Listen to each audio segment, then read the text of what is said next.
Yes.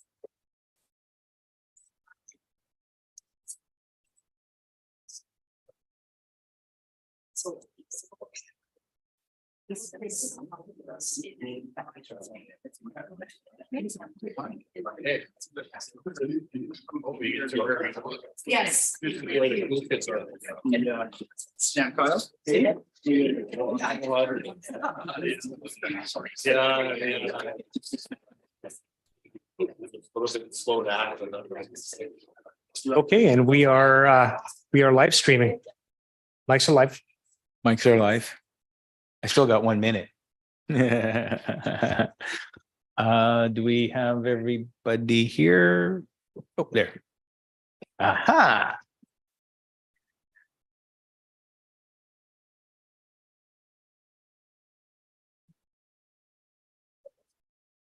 I'm waiting for you to say go ahead. Oh, 1 sec. I have to let in Council Careers.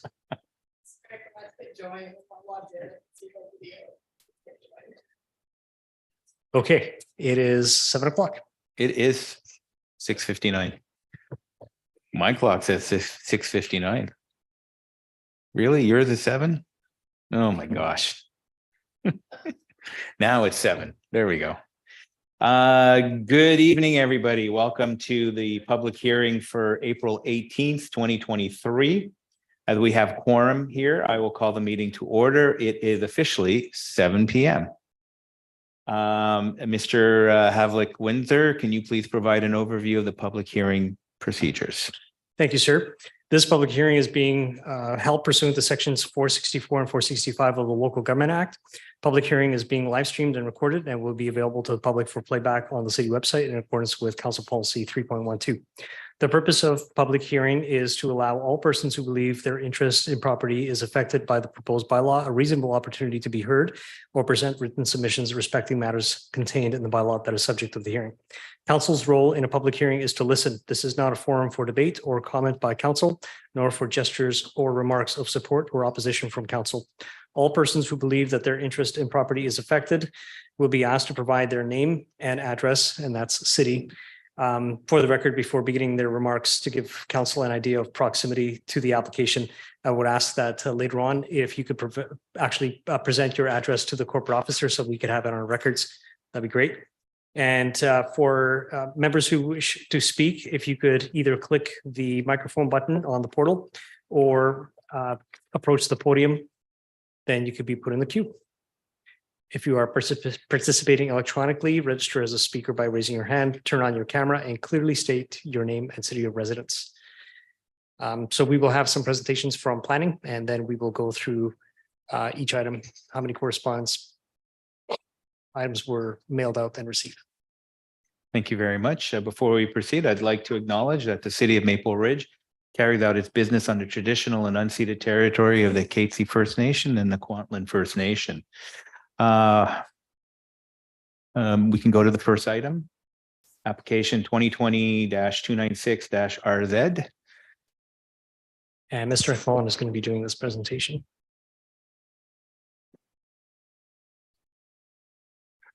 Good evening, Mayor and Council and public. The first application is for the rezoning and OCP amendment applications for the above noted properties on 240th Street and 104th Avenue. The site is designated medium density residential and conservation and is proposed to stay that way. There's an expansion of the conservation area, which will be discussed a little later in the presentation. Existing zoning is RS2 single detached suburban residential and is proposed to be rezoned to RM1 low density townhouse residential. The site is approximately 3.4 acres and 64 units are proposed. This is the subject site on the subject site shown on the cadastral map, the subject site shown on the official community plan designation map, and the LBN planning designation map, the conservation area in the northwest corner, proposed to be expanded through the OCP amendment. This is the existing site with the ortho photo showing the existing built environment with secondary school to the east and the 3 rural residential properties on this map and Spencer Creek to the north. As noted, this application is to rezone the subject property to RM1 low density townhouse residential to permit the construction of approximately 64 units. All townhouse units will have 3 bedrooms and double garages, meeting the requirements of the parking and loading bylaw. The application proposing a maximum density of 0.75 FSR, utilizing the Albion density bonus provisions in the RM1 zone. That density bonus is a $198,400 contribution required should the application proceed to completion. As noted, there's an OCP amendment to expand the conservation area around the watercourse, as the actual verified and ground truth watercourse environmental area is larger than what was included in the OCP, as that does happen from time to time when the detailed reports are done on sites. The application, if it were to proceed to completion, would have also a community amenity contribution of $364,800, or such rate applicable at third reading. So the parcel is 3, the site includes 3 parcels that are going to be consolidated. There are a number of tree clusters on the site and a drainage ditch running along 240th Street, Spencer Creek watercourse and setback area to the north of the site is going to be dedicated to the city as a conservation park should the application proceed. There are outdoor and indoor amenity areas within the site adjacent to the conservation area and also in other parts of the site, which will be shown on the plan in a moment. Proposed development also includes a 5-meter swale running along 240th Street for replacement of the ditch area and habitat enhancement in that area adjacent to the road. The applicant is also required to register reciprocal easement access on the property to allow for traffic to gain access to the property to the north, which has no other access except through this site due to the Spencer Creek ravine. If the application is to proceed to pass third reading, there will be a development permit and development variance permit considered. The variances at this time are determined to be the interior east side setback being reduced from 7.5 to 3.4 meters. We'll see that in the site plan in a moment. And reducing the front side south setback from 7.5 meters to 5.9 meters. So this is the site plan for the project. Just one thing to note, since this application had been considered at council previously, this application, as at the request of the engineering department, there's been a change in the accesses. Originally, the main access was going to be off of 240th Street, as shown up there on the upper left corner of the screen. That is now being changed to the emergency secondary fire access. And what was the fire access on 104th is now being changed to the main access. So it didn't involve significant changes to the layout of the project, just to change the driveway access for traffic safety and functionality reasons as requested by the engineering department. And so they're being highlighted because this is a change that has occurred since the last council consideration of this project. These are sample elevations of the project. The interior drive aisle elevation is up in the upper corner, typical of the projects, and the exterior facing units to 240th and 104th Avenue, typical units are shown in the bottom diagram. These are some more typical units here with a modern look, with the pedestrian entrances facing onto the exterior frontages of the project, and also to the interior mews or pathway down the center of the project. And then again, the garage door aisle facing sides of the units.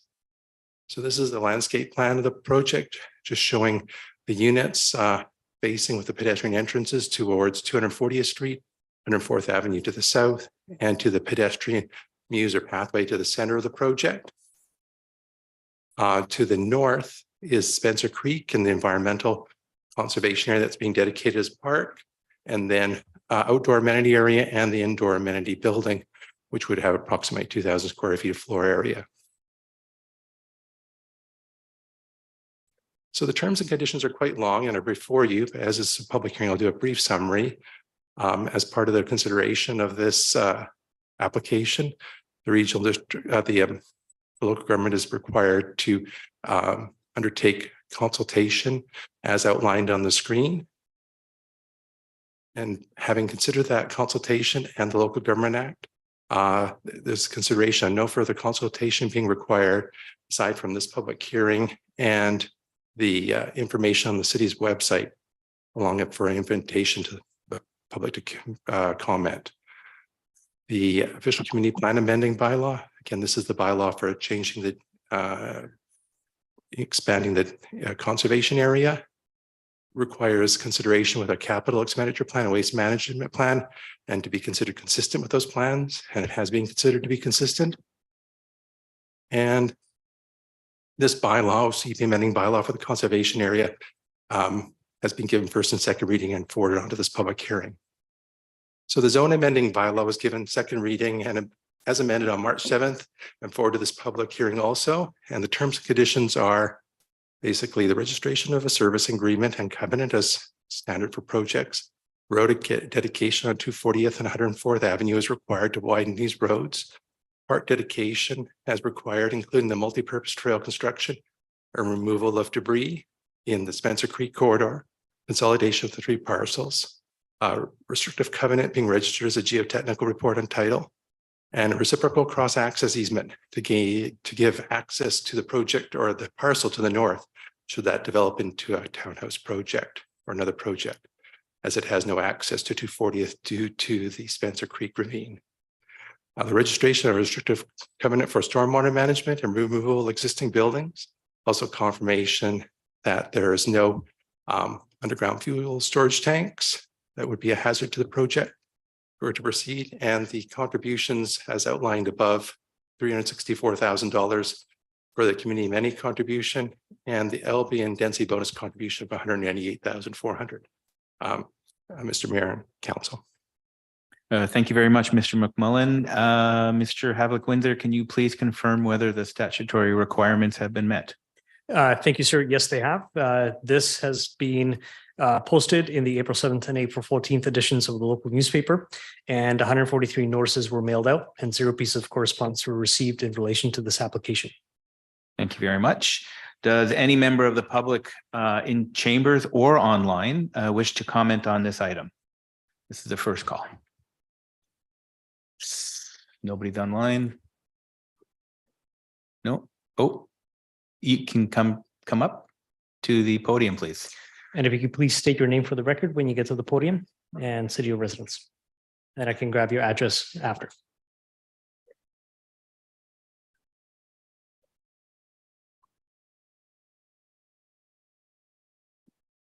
Hey, Hello. my name's Karen. I'm not an entitled Karen either. Where is there going to be for parking for visitors? Where are the kids going to go to school? Mr. McMullen, do we have any of that information handy? Yes. Answer that. So with regard to the parking, there is a requirement for 0.2 visitor spaces per unit, which are being provided. So there's 64 units. So 13 visitor spaces at a minimum have to be provided on site, plus the 2 resident parking spots per dwelling unit. And also with regard to the school, they'd be going to the secondary school adjacent to the site. And I forgot the elementary school that they would go to offhand. I will just open up the report and go to that page. It is noted in the report here.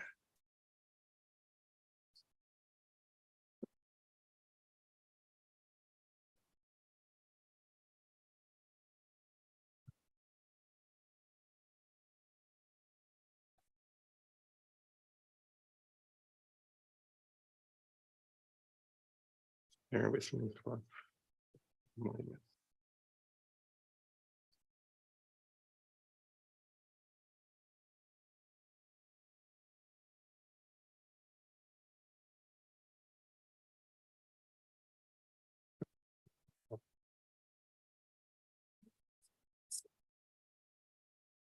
I will. The information is not in this report, but we can provide, I think that was provided to council under a separate cover by email. It came late. So we can report back to council on that next week at public hearing. I mean, at third reading after this public hearing. The number of children per unit, Stats Canada through the census estimates approximately or finds approximately 3 people per townhouse unit. So that would probably be 1 child per unit. We could get more information on that, but typically 3 people per unit, according to Stats Canada. Thank you. Or do you have any more comments or you're good? It's just that my kids used to go down. And it was already maxed out and more. Excuse me, ma'am, can you speak right at the mic? Thank you. My kids used to go to Albion School and it was already maxed at that point, and it was, their townhouses were coming like crazy.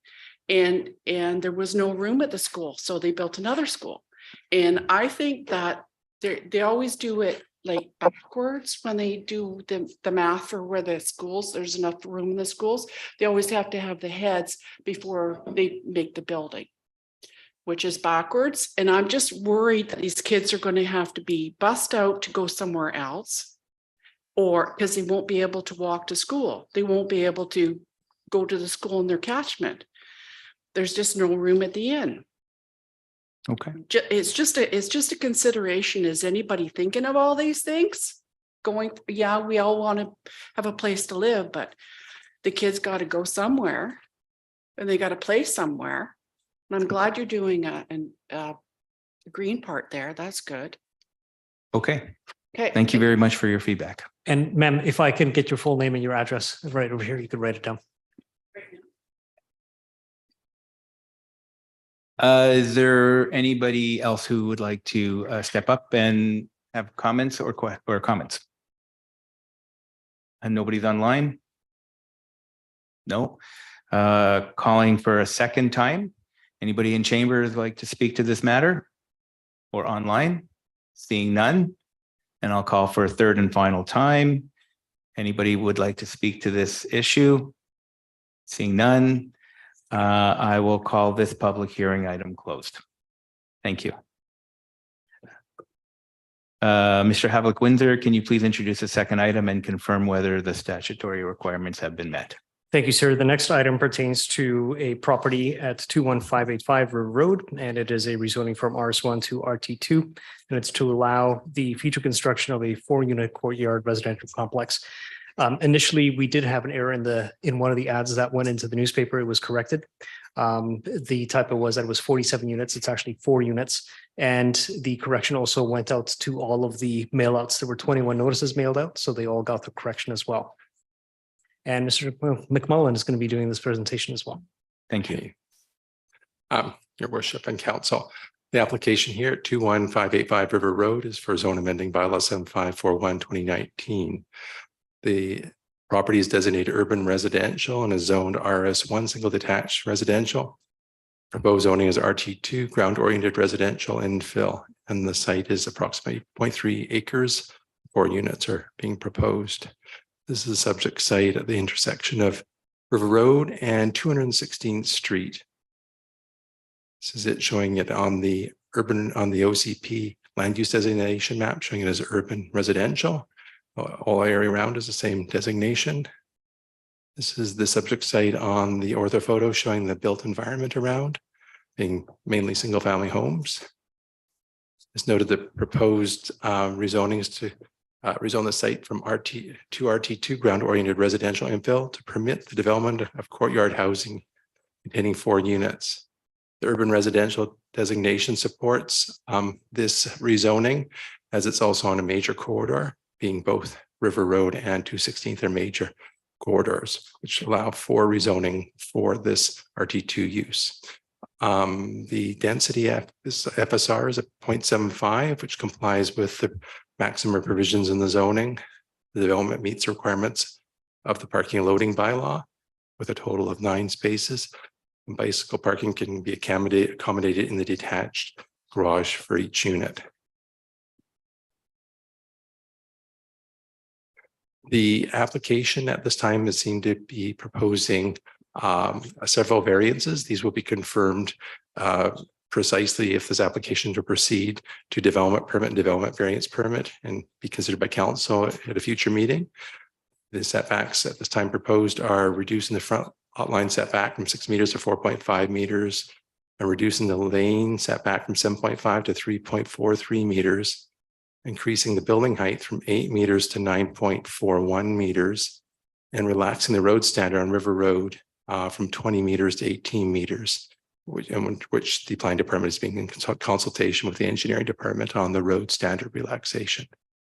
This is the proposed site plan showing the units with a single driveway off of 216th, leading into the two single garages for the two units facing 216th, and then two double garages access off the lane for those units there, those separate units, and 3 spaces in the middle, 2 of which would have to be for the residents, as each unit requires 2 resident spaces, and the third spot outside would be a visitor spot.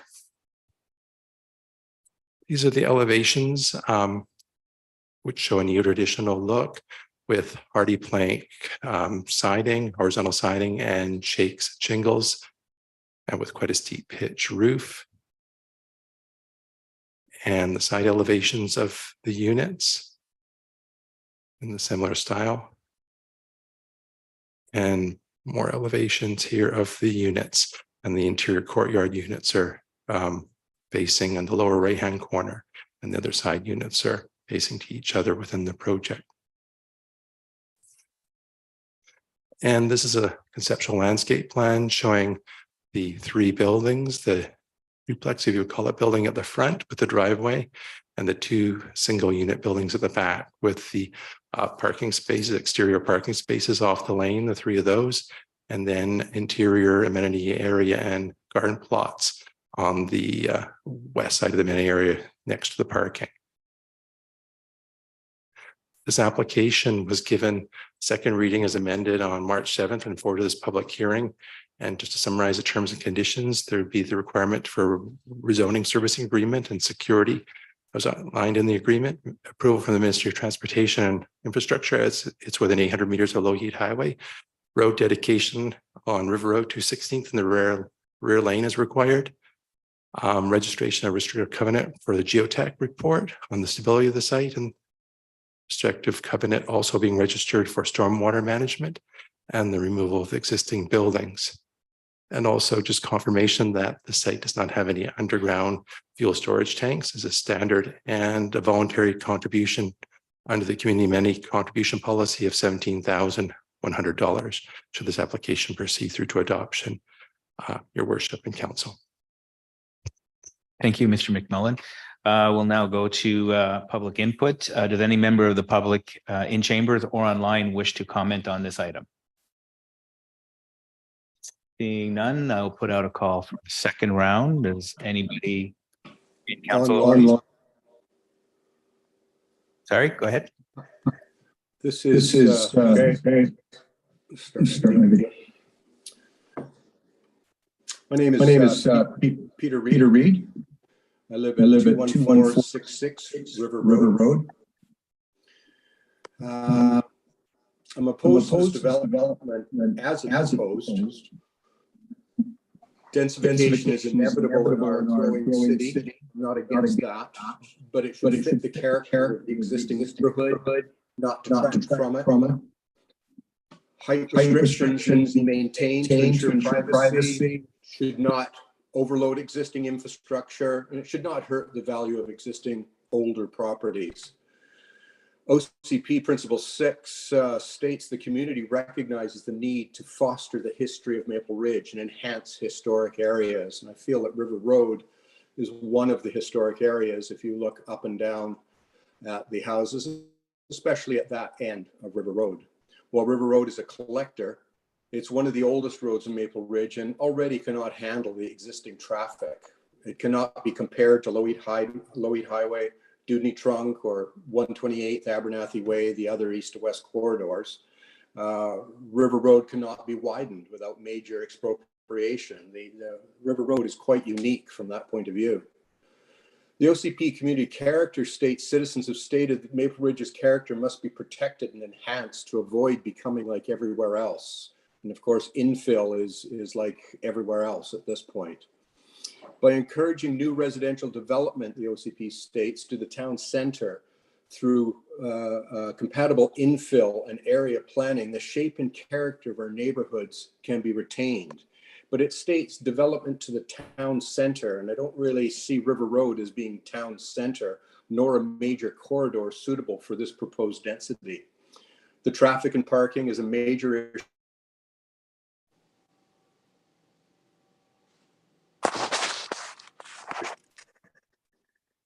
Sorry, I lost connection. Oh, that's okay. Okay. Now we see you again. Go ahead, sir. Oh. Still has 3 minutes left. Mr. Reed, can you hear us?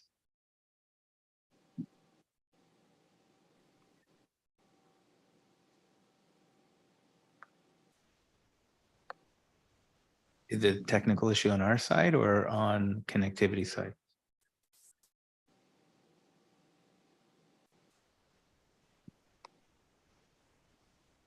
Mr. Reed, can you hear us? Okay, I'm back. Sorry. Yeah, Okay. I've just come back. Sorry, that was a timeout on my computer. Okay, you got 2 minutes, sir. Nope. Gone again?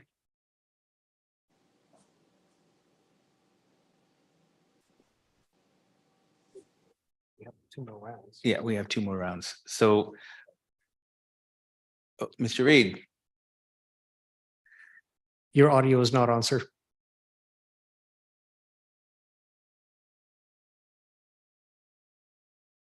sorry, we're actually not getting your audio. We don't hear you.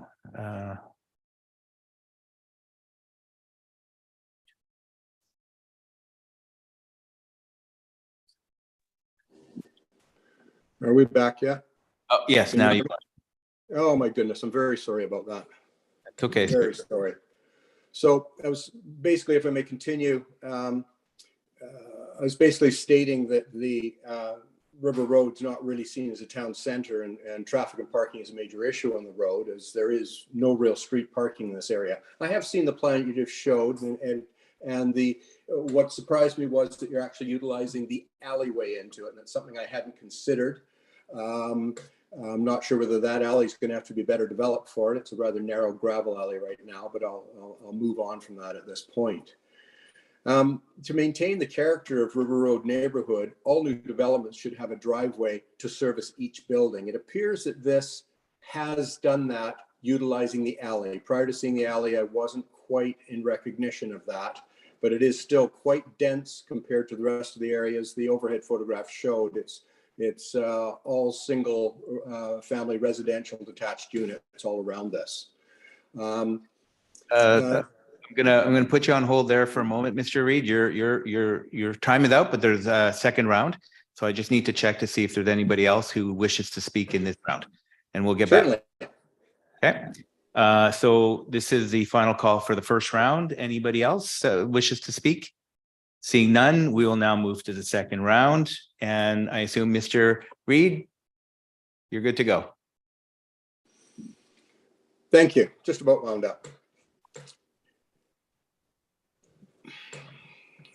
Like all properties in the street, a dedicated driveway for each unit is appropriate, and I can see that you have handled that with the what's proposed. Infill and courtyards however, do not fit the character of the neighborhood. I'm concerned that this proposed infill trend will hurt older single-family detached property values at that end of the street. Again, I'm opposed to the development as it's proposed. I'm not against increasing density as that's needed for the city. I'm just feel that this infill type of building on River Road is out of character. Lived in Maple Ridge for 30 years, watched it grow, a nice place. I love living here. Let's not ruin the old neighborhoods by rushing excessive densification when there are more appropriate areas to put infill. I'd say 2 houses on this property is a lot more appropriate and does bring some densification. Thank you. Thank you very much, Mr. Reed. Any other call? This is the second call for public comment. Nobody online, nobody in chambers.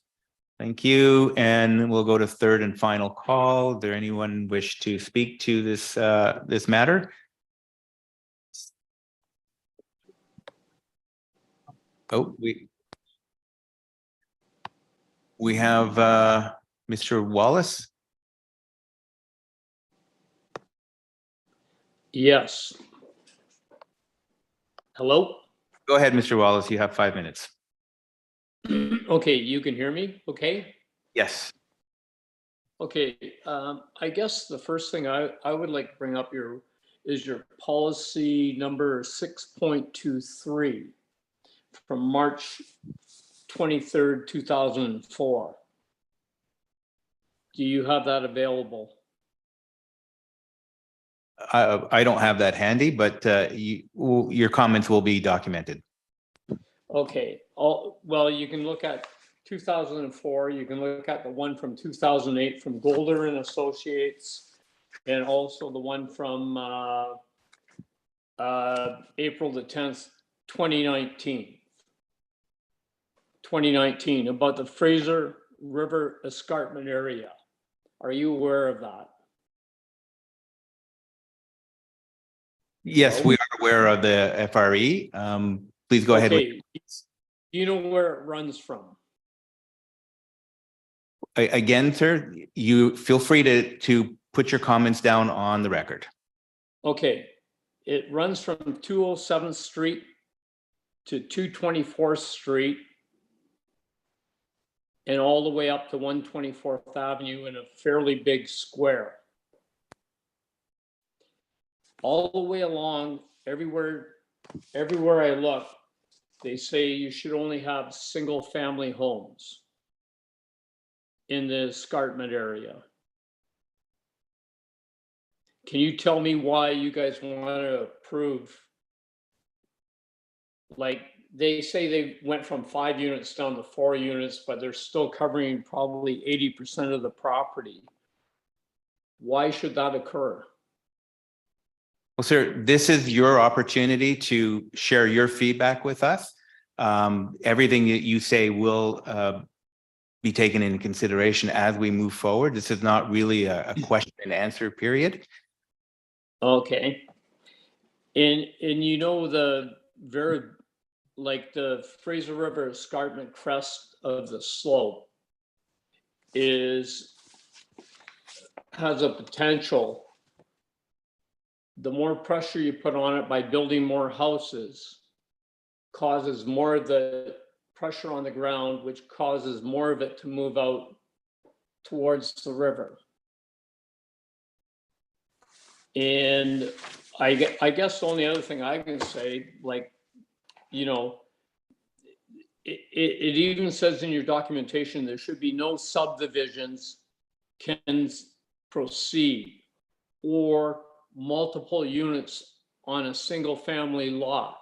Like that's a 12,000 square foot lot that they were originally putting 5 units. They say they're down to 4, but the lot coverage is still the same amount of lot coverage with no parking on the one side where the 1 unit is longer. It just does not make any sense. Like I have a 60,000 square foot lot on River Road. So basically you're saying, well, if they got a 12,000 square foot lot, you're basically telling me that I can build 20 units on my property and it'll be allowed.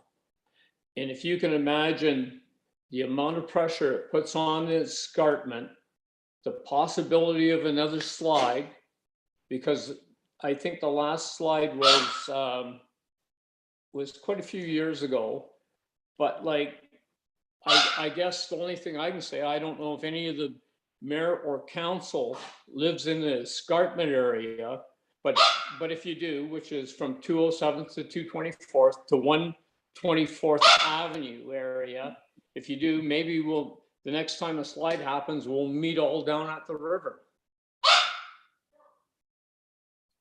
Okay, you have about a minute left. Basically all idea. Were you adding anything else, sir? You had about a minute left. No, that's fine. I'm happy with that. Thank you very much. And I will do a final call. Are there anybody for round 3 that wishes to speak to this matter online or in chambers?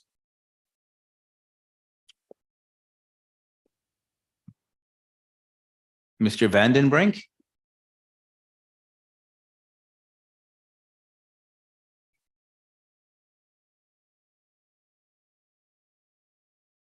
Mr. Vandenbrink, you're unmuted. Can you turn on your video, please?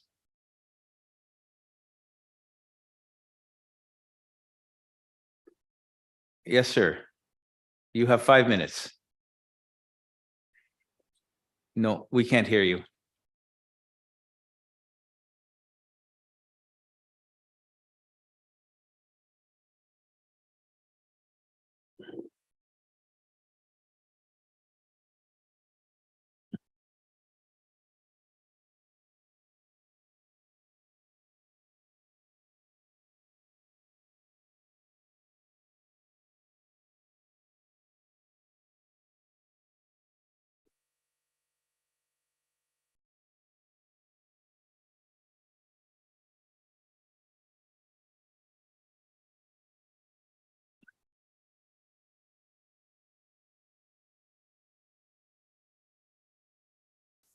Yeah, no, sorry, we still can't hear you.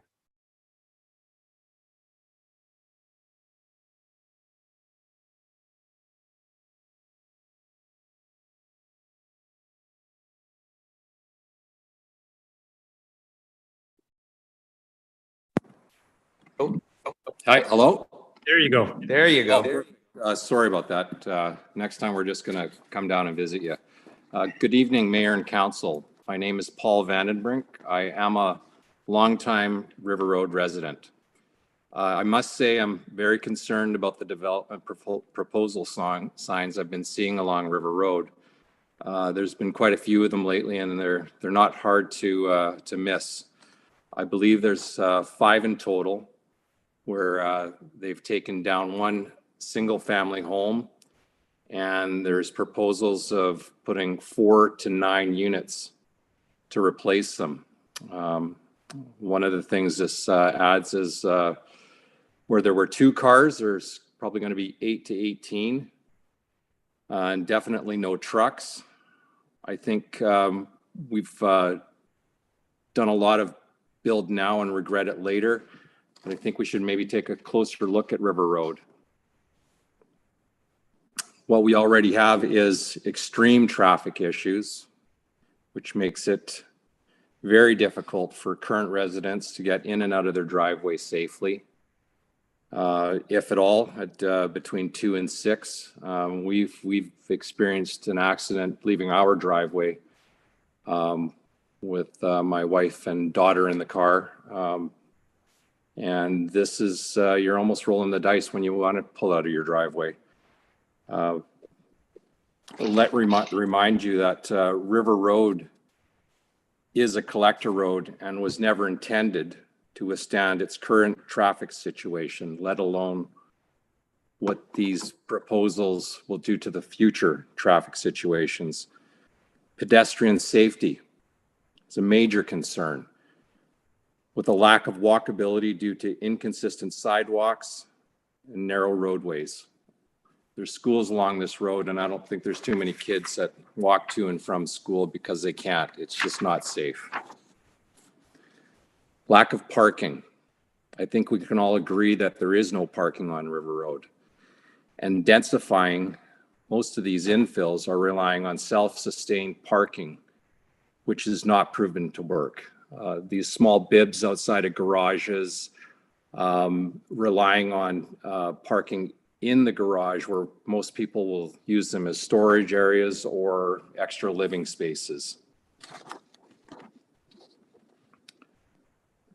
River Road has a unique landscape that comes with being one of the community's earliest traffic routes, with a mixture of single family homes, larger panhandle lots, and beautiful river views. Densifying this road with residential infill proposals are not respectful of our River Road community. I think before we chop up River Road, city planning needs to have a closer look. Maybe subdividing is an option. I know density and progress will happen, but I think there's better places for it. I just don't think River Road's one of them. This road will never be wider, and it will always be 2 lanes. People are using it as a bypass to get to the Haney bypass right now through the industrial park, and it's a preferred route over Loweed Highway right now. I think we need to have a closer look. The neighborhood is what it is, and it should stay the same. I do not approve of this proposal. Thank you. Thank you very much. Final call, anybody in chambers or online? None? Sorry? I did ahead, want to go Mr. on the Havlick, record to Winter. make sure that we captured that we mailed out 21 pieces of correspondence and received 1 piece of correspondence in opposition. Thank you very much. Seeing as how there's no more comments, I will call this public hearing item closed. And as we have no further business, I will adjourn for the evening. Thank you all very much.